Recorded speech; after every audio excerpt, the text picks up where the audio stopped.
আমি এখন আলোচনা করব গার্মেন্টস ফ্যাক্টরি অর্থাৎ গার্মেন্টস ইন্ডাস্ট্রিতে যে এনপিটিটা হয়, এই এনপিটিটা আমরা কিভাবে কাউন্ট করব, কিভাবে আমরা এটা সমাধান করব, সমস্ত বিষয় নিয়ে এনপিটি ইস্যু নিয়ে আমি আজকে আলোচনা করব। কিভাবে এনপিটি রিপোর্ট করতে হয় সমস্ত বিষয় নিয়ে আমি আজকে আলোচনা করব। যারা আমার চ্যানেলটিতে আজকে প্রথম আমার চ্যানেলটিকে সাবস্ক্রাইব করবেন, লাইক শেয়ার এবং কমেন্ট করবেন, পরবর্তী ভিডিও পাওয়ার জন্য সঙ্গেই থাকবেন। চলুন আমরা মূল আলোচনায় চলে যাই। দেখতে পাচ্ছেন আপনার স্ক্রিনে একটা ফরম্যাট, এটা হচ্ছে এনপিটি অর্থাৎ নন প্রোডাক্টিভিটি টাইম। এটা কিভাবে আমরা রিপোর্ট করব, কিভাবে ডাটা কালেক্ট করব, সমস্ত বিষয় নিয়ে আমরা আজকে আলোচনা করব। দেখুন উপরে লেখা আছে ZXY apparel limited location NPT non productivity time or machine breakdown report. আমরা যেটাই বলি, এখানে আমার উপরে লেখা আছে লাইন নাম্বার, এটা নির্দিষ্ট একটা লাইনের, এই একটা লাইনের পুরো মাসের আমরা হিসাব রাখবো। এখানে ফর্ম ডেট একই 1 নভেম্বর থেকে 2024 এবং টু লাস্ট 30 নভেম্বর, অর্থাৎ পুরো মাসের আমরা এখানে ডাটা রাখবো। এখানে কত ডে, ওয়ার্কিং ডে 26, এই 26 দিনের সমস্ত ইস্যু আমরা এখানে লিখে রাখবো। আমরা হেডিংটা দেখে আসি। এখানে ডেট, সেকশন বা department, mechanic, machine name, machine type, machine problem, description, অর্থাৎ মেশিন ছাড়াও অন্য কোনো প্রবলেম হলে আমরা সেটা এখানে লিখবো। Inform time, solve, start time, solve, finish time, total time duration,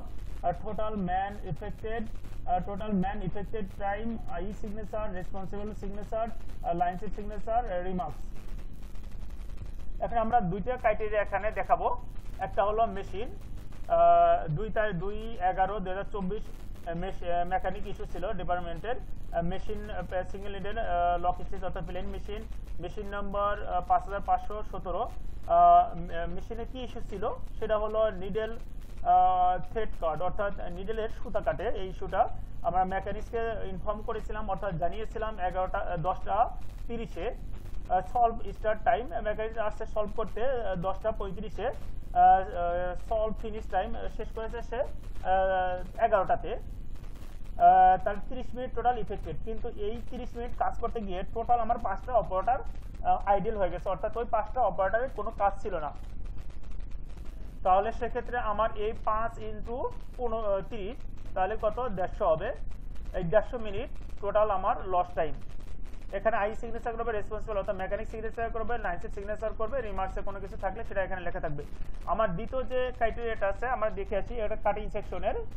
এখানে প্রবলেম ছিল হলো কাটিং পার্টস আনইভেন, অর্থাৎ আমরা কাটিং এর যে পার্টসগুলো কেটে দিই সেগুলোর মধ্যে আমার আনইভেন ছিল। আনইভেন থাকলে কিন্তু জয়েনের পর এটা সমস্যা হয়।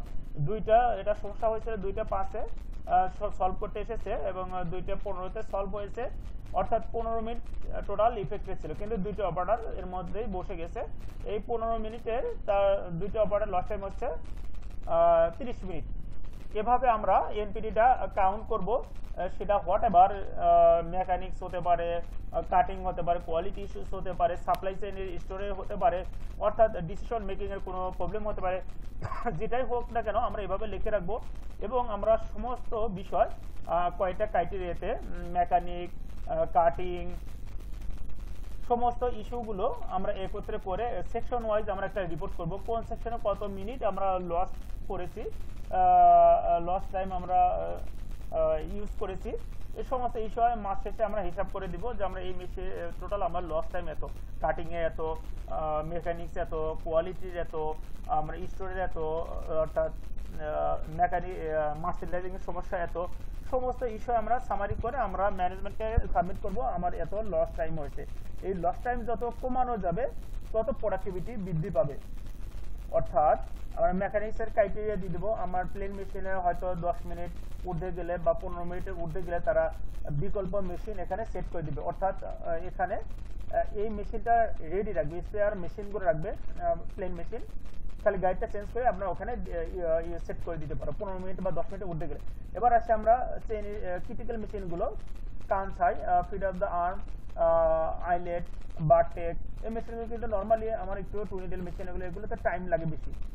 এই মেশিনগুলো আমরা 20 মিনিটের মধ্যে ঊর্ধ্বে যদি চলে যায় আমরা বিকল্প মেশিন আমরা এখানে ইউজ করব। তাহলে দেখা যাবে যে আমার এই মেশিনগুলোর এগেইনস্টে আমার বেশি একটা এনপিটি আসবে না। এখন কাটিং সেকশনে যে কোনো পার্টস সমস্যা হলে লগে লগে যদি তারা উদ্যোগ নেয় তাহলে সমাধান হয়ে যাবে। ডিসিশন, এখানে কিন্তু single minute exchange of die আমরা এটা বলে থাকি, এটা কিন্তু লিনের একটা টুলস। এই লিনের টুলস আমরা ইউজ করব আমরা ডিসিশন মেকিং এর ক্ষেত্রে। আমরা 1 সেকেন্ড আমরা দেরি করব না, আমার সিনিয়র ম্যানেজারকে লগে লগে জানাবো এবং সমাধান নিয়ে আমরা কাজ শুরু করব। এনপিটি আমরা সর্বোচ্চ প্রায়োরিটি দেব যাতে আমার এনপিটি যাতে না হয়। এনপিটি যত কম হবে প্রোডাক্টিভিটি তত বৃদ্ধি পাবে। এনপিটিটা কিন্তু একটা ডেঞ্জারাস গার্মেন্টস ফ্যাক্টরির জন্য। তবে আমরা সবাই আশা করি বিষয়টা বুঝতে পারছি। এখানে যদি কোথাও বুঝতে অসুবিধা অবশ্যই আমাকে কমেন্টে জানাবেন। আপনাদের যদি এখানে সফট কপি প্রয়োজন হয় অবশ্যই আমাকে কমেন্টে জানাবেন, আমি আপনাদের সফট কপিটা দিয়ে দেবো। আশা করি বুঝতে পেরেছেন। যদি বুঝতে অসুবিধা অবশ্যই আমাকে কমেন্টে জানাবেন।